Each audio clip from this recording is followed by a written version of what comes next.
Hospitality. In the afternoon they came unto a land, in which it seemed always afternoon. All round the coast the languid air did swoon, breathing like one that hath a weary dream. Tennyson, The Lotus Eaters. The corner of the opposite wood turned out to be an acute point. Beyond it, the ditch and trees curved back in a re-entrant, so that the field formed a bay with a bank running all the way around. It was evident now why Cowslip, when he'd left them, had gone among the trees. He had simply run in a direct line from their holes to his own, passing on his way through the narrow strip of woodland that lay between. Indeed, as Hazel turned the point and stopped to look about him, he could see the place where Cowslip must have come out. A clear rabbit track led from the bracken, under the fence and into the field. In the bank on the further side of the bay, the rabbit holes were plain to see, showing dark and distinct in the bare ground. It was as conspicuous a warren as could well be imagined. "Sky above us," said Bigwig. "Every living creature for miles must know that's there. Look at all the tracks in the grass, too. Do you think they sing in the morning like the thrushes?" "Perhaps they're too secure to bother about concealing themselves," said Blackberry.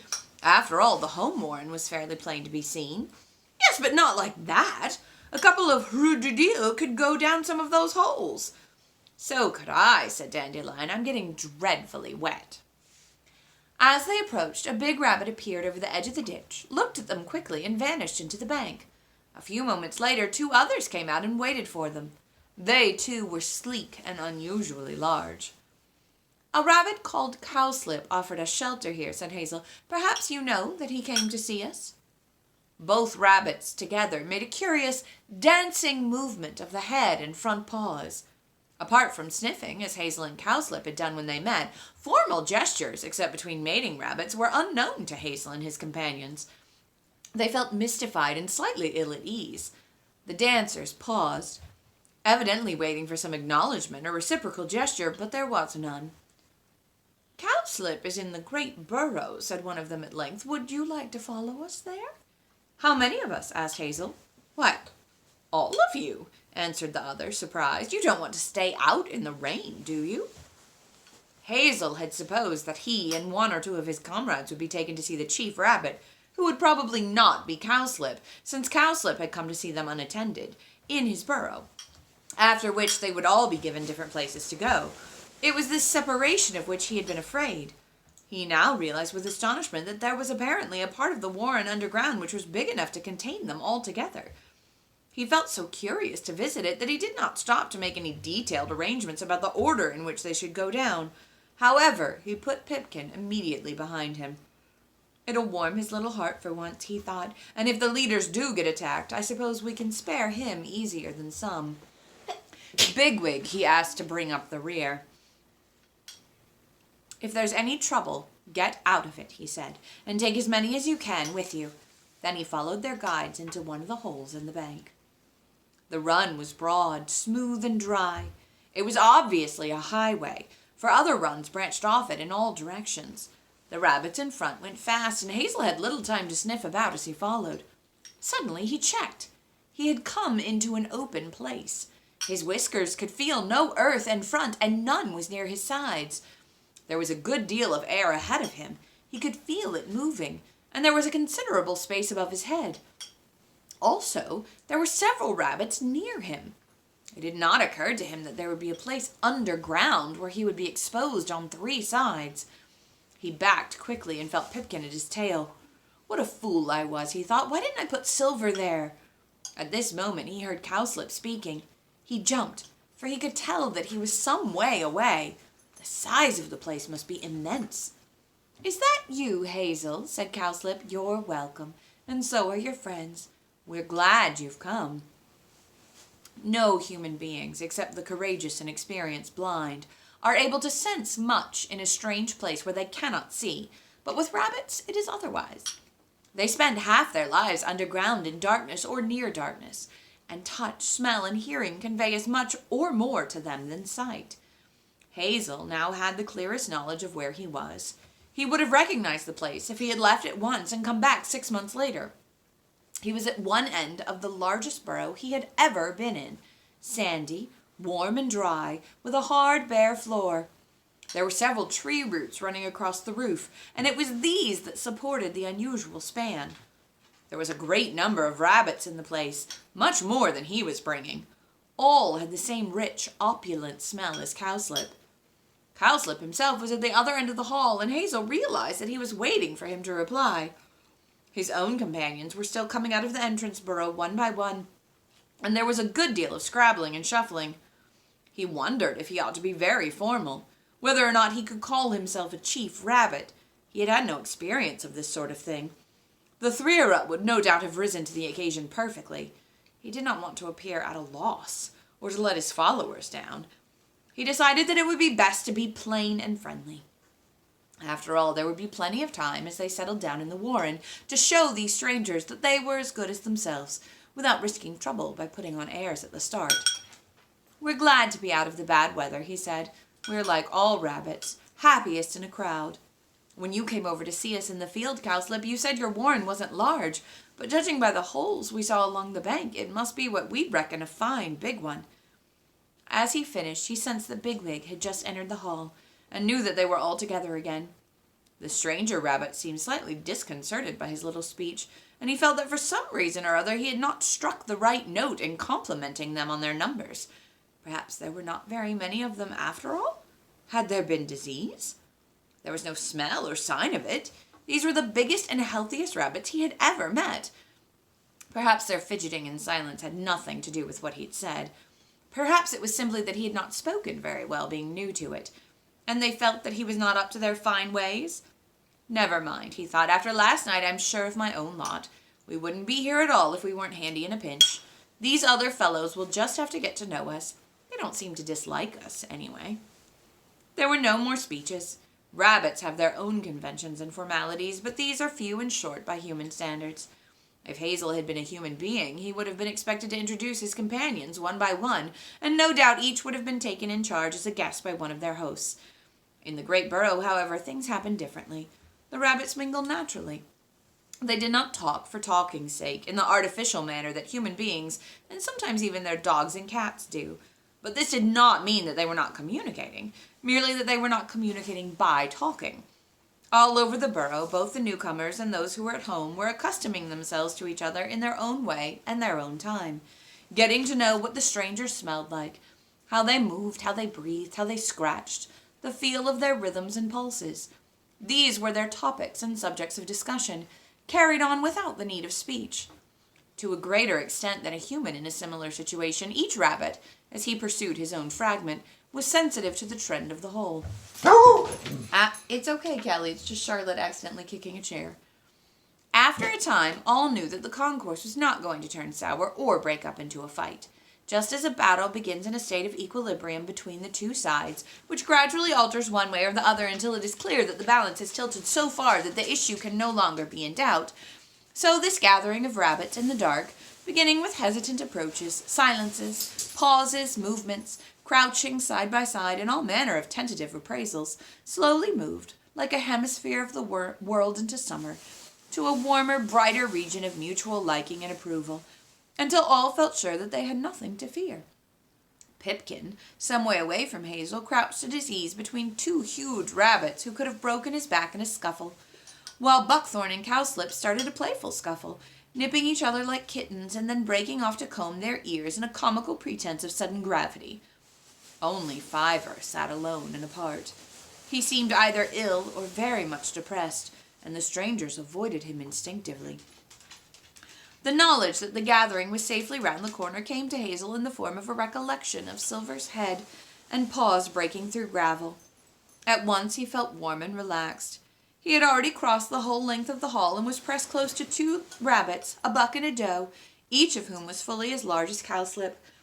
When both together took a few slow hops down one of the runs nearby, Hazel followed, and little by little they all three moved out of the hall. They came to a smaller burrow, deeper underground. Evidently this belonged to the couple, for they settled down as though at home and made no objection when Hazel did the same. Here, while the mood of the great hall slowly passed from them, all three were silent for a time. "Is Cowslip the chief rabbit?" asked Hazel at length. The other replied with a question. "Are you called Chief Rabbit?" Hazel found this awkward to answer. If he replied that he was, his new friends might address him so for the future, and he could imagine what Bigwig and Silver would have to say about that. As usual, he fell back on plain honesty.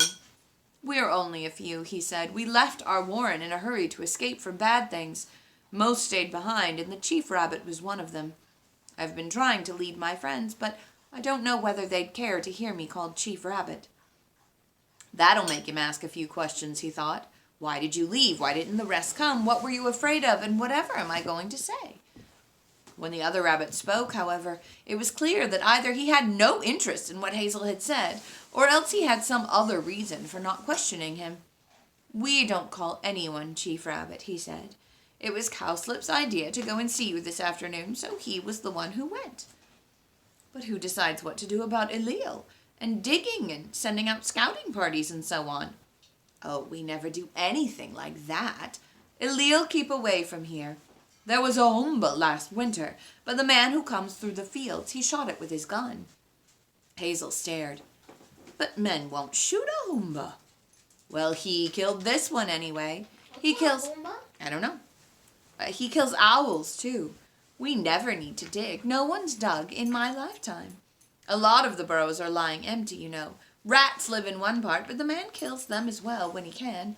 We don't need expeditions. There's better food here than anywhere else. Your friends will be happy living here." But he himself did not sound particularly happy, and once again Hazel felt oddly perplexed. "Where does the man—" he began, but he was interrupted. "I'm called Strawberry. This is my doe, Nildrohane." Song of the Blackbird. "Some of the best empty burrows are quite close. I'll show you in case your friends want to settle into them. The Great Burrow is a splendid place, don't you think? I'm sure there can't be many warrens where all the rabbits can meet together underground. The roof's all tree roots, you know, and of course the tree outside keeps the rain from coming through. It's a wonder the tree's alive, but it is." Hazel suspected that Strawberry's talking had the real purpose of preventing his own questions. He was partly irritated and partly mystified. "Never mind," he thought. "If we all get as big as these chaps, we'll do pretty well. There must be some good food round here somewhere. His doe's a beautiful creature, too. Perhaps there's some more like her in the warren." Strawberry moved out of the burrow, and Hazel followed him into another run, leading deeper down below the wood. It was certainly a warren to admire. Sometimes, when they crossed a run that led upward to a hole, he could hear the rain outside, still falling in the night. But although it had now been raining for several hours, there was not the least damp or cold either in the deep runs or in the many burrows that they passed. Both the drainage and the ventilation were better than he had been accustomed to. Here and there other rabbits were on the move. Once they came upon Acorn, who was evidently being taken on a tour of the same kind. "Very friendly, aren't they?" he said to Hazel as they passed one another. "I never dreamed we'd reach a place like this. You've got wonderful judgment, Hazel." Strawberry waited politely for him to finish speaking, and Hazel could not help feeling pleased that he must have heard. At last, after skirting carefully round some openings from which there was a distinct smell of rats, they halted in a kind of pit. A steep tunnel led up into the air. Rabbit runs tend to be bow-shaped, but this was straight, so that above them, through the mouth of the hole, Hazel could see leaves against the night sky. He realized that one wall of the pit was convex and made of some hard substance. He sniffed at it uncertainly. "Don't you know what those are?" said Strawberry. "They're bricks, the stones that men make their houses and barns out of. There used to be a well here long ago, but it's filled up now. The men don't use it any more. That's the outer side of the well shaft, and this earth wall here is completely flat because of some man thing fixed behind it in the ground, but I'm not sure what." "There's something stuck on it," said Hazel. "Why, they're stones pushed into the surface. But what for?" "Do you like it?" asked Strawberry. Hazel puzzled over the stones. They were all the same size and pushed at regular intervals into the soil. He could make nothing of them. "What are they for?" he asked again. "It's El Herrera," said Strawberry. "A rabbit called Laburnum did it, some time ago now. We have others, but this is the best. Worth a visit, don't you think?" Hazel was more at a loss than ever. He'd never seen a laburnum and was puzzled by the name, which in Lapine is poison tree. How could a rabbit be called poison? And how could stones be El Herrera? What exactly was it that Strawberry was saying was El Herrera? In confusion, he said, I don't understand. It's what we call a shape, explained Strawberry. Haven't you seen one before? The stones make the shape of aloe vera on the wall, sealing the king's lettuce. You know. Hazel had not felt so much bewildered since Blackberry had talked about the raft beside the Enborn. Obviously, the stones could not possibly be anything to do with aloe vera. It seemed to him that Strawberry might as well have said that his tail was an oak tree. He sniffed again and then put a paw up to the wall. Steady, steady, said Strawberry. You might damage it, and that wouldn't do. Never mind. We'll come again some other time. But where Hazel was beginning, when Strawberry once more interrupted him. I expect you'll be hungry now. I know I am. It's going on raining all night, I'm certain of that, but we can feed underground here, you know. And then you can sleep in the Great Burrow, or in my place if you prefer. We can go back more quickly than we came. There's a run that goes almost straight. Actually, it passes across... He chatted on relentlessly as they made their way back. It suddenly occurred to Hazel that these desperate interruptions seemed to follow any question beginning, where? He thought he would put this to the proof.